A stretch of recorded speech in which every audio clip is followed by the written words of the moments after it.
नमस्ते। आज हम नंबर्स की दुनिया में एक बहुत ही दिलचस्प सफर पर निकलने वाले हैं। हम बात करेंगे रियल नंबर सिस्टम की, लेकिन इसे एक कहानी की तरह समझेंगे।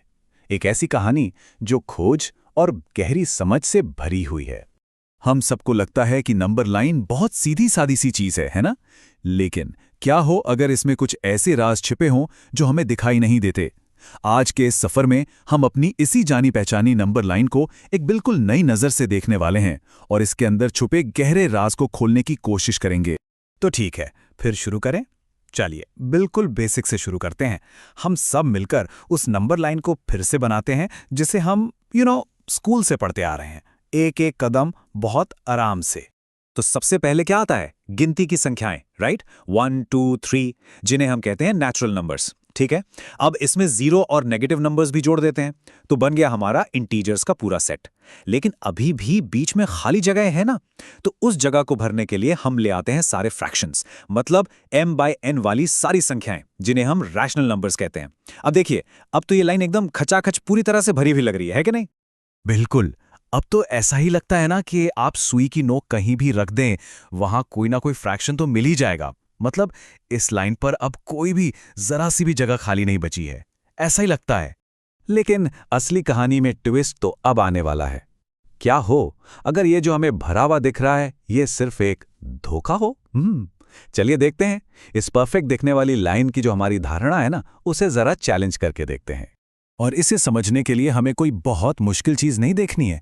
ज्यामिति यानी ज्योमेट्री की एक बहुत ही सिंपल सी प्रॉब्लम एक ऐसी सच्चाई सामने लाती है जो हैरान कर देगी। सोचिए जरा, हमारे पास एक स्क्वायर है जिसकी हर साइड 1 यूनिट की है। तो पाइथागोरस थ्योरम से उसका डायगोनल यानी विकर्ण कितना होगा? √2। अब मजे की बात यह है कि √2 कोई हवाई नंबर नहीं है, ये एक असली फिजिकल दूरी है जिसे हम नाप सकते हैं। इसका मतलब तो साफ है, हमारी नंबर लाइन पर इसके लिए एक जगह, एक पॉइंट तो होना ही चाहिए। और बस यहीं पर सालों पुराना हमारा विश्वास टूट जाता है। जब गणितज्ञों ने इसे देखा तो पता चला कि √2 को आप किसी भी हाल में, किसी भी तरह से दो इंटीजर्स के फ्रैक्शन के रूप में नहीं लिख सकते। इसका मतलब क्या हुआ? इसका सीधा मतलब यह हुआ कि हमारी वो रैशनल नंबर्स की लाइन जिसे हम एकदम पैक, पूरी तरह से भरा हुआ मान रहे थे, उसमें असल में छेद हैं, गैप्स हैं। तो सवाल उठता है कि इन गैप्स को भरता कौन है? यही एंट्री होती है इरैशनल नंबर्स की। और जब हम इन दोनों परिवारों को, रैशनल और इरैशनल, एक साथ मिला देते हैं, तब जाकर बनती है हमारी असली, एक मुकम्मल, एक पूरी नंबर लाइन, जिसे हम कहते हैं रियल नंबर सिस्टम, और इसे हम आर से दिखाते हैं। चलिए ठीक है, तो अब हमारे पास एक पूरी नंबर लाइन आ गई है। लेकिन इसे ठीक से समझने और इस्तेमाल करने के लिए हमें इसके कुछ बुनियादी नियम भी पता होने चाहिए। आखिर ये नंबर्स एक दूसरे के साथ कैसे पेश आते हैं, इनके नियम क्या हैं? इसे आप नंबर लाइन के ट्रैफिक रूल्स की तरह समझ सकते हैं। पहला नियम, लॉ ऑफ ट्राइकोटमी, बड़ा सीधा है। कोई भी दो नंबर उठा लीजिए, या तो पहला दूसरे से छोटा होगा, या बड़ा होगा, या फिर बराबर होगा, कोई चौथी बात नहीं हो सकती।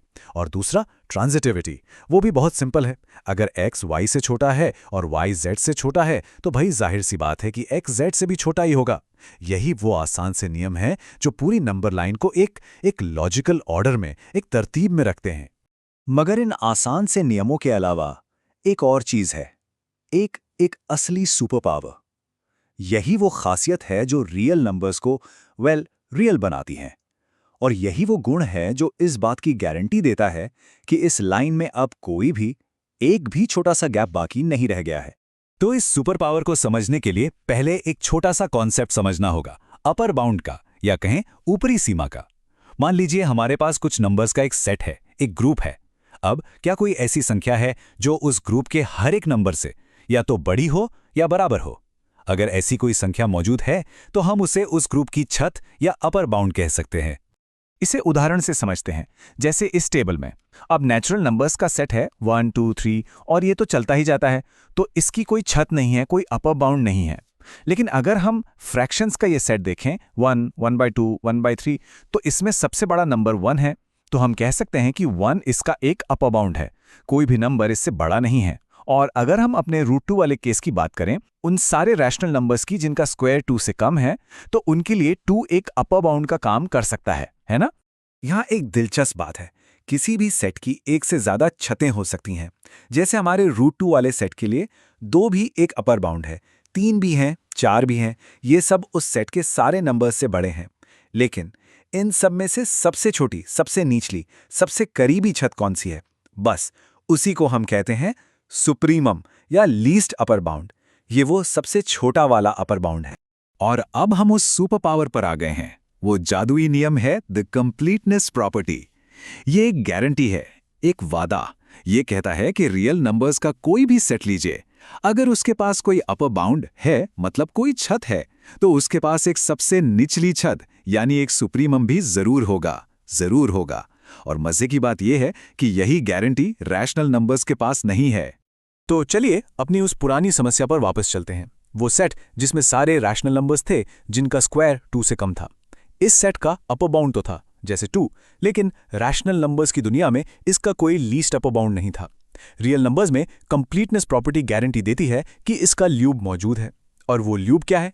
वो है ठीक √2। इस तरह ये प्रॉपर्टी उस गैप को। तो अब ये साफ हो रहा होगा कि ये कंप्लीटनेस प्रॉपर्टी सिर्फ एक किताबी नियम नहीं है। इसका मतलब बहुत गहरा है, और असल में यही पूरे गणित की दुनिया के लिए एक बहुत मजबूत नींव तैयार करता है। तो अब हमारे सामने 2 बिल्कुल अलग अलग नंबर लाइंस की तस्वीर है। एक तरफ है रैशनल लाइन Q, जो कि कह सकते हैं टूटी फूटी है, जिसमें हर जगह छेद हैं, जैसे √2 वाला छेद।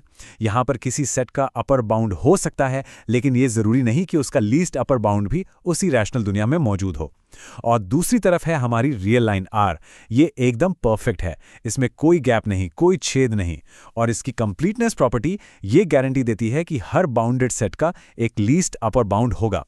कैलकुलस जैसी पावरफुल ब्रांच ऑफ मैथमेटिक्स जो हमें चेंज और मोशन को समझने में मदद करती है, वो इस परफेक्ट लाइन के बिना सच कहूं तो काम ही नहीं कर सकती। और देखिए, इसी कंप्लीटनेस का एक बहुत ही शानदार नतीजा है, जिसे हम कहते हैं आर्किमीडियन प्रॉपर्टी। अब ये नाम सुनने में थोड़ा भारी लग सकता है, पर इसका आइडिया बहुत ही सरल और सहज है। ये बस इतना कहता है कि आप कितना भी छोटा पॉजिटिव नंबर x ले लें और कितना भी बड़ा नंबर y ले लें, आप हमेशा छोटे छोटे x के कदम लेकर बड़े वाले y को पार कर सकते हैं। बस आपको काफी सारे कदम लेने होंगे। ऐसा इसलिए मुमकिन है क्योंकि लाइन में कोई गैप्स नहीं है, कोई भी छलांग नामुमकिन नहीं है। हम हमेशा यहां से वहां पहुंच सकते हैं। तो अब जब हमारी ये लाइन पूरी तरह से कंप्लीट हो गई है, तो सोचिए कि हम क्या क्या कर सकते हैं, क्या क्या नाप सकते हैं। इसी कंप्लीटनेस की वजह से हम बदलाव को नाप सकते हैं, ग्रहों की चाल का हिसाब लगा सकते हैं, और इस ब्रह्मांड के कई नियमों को समझ सकते हैं।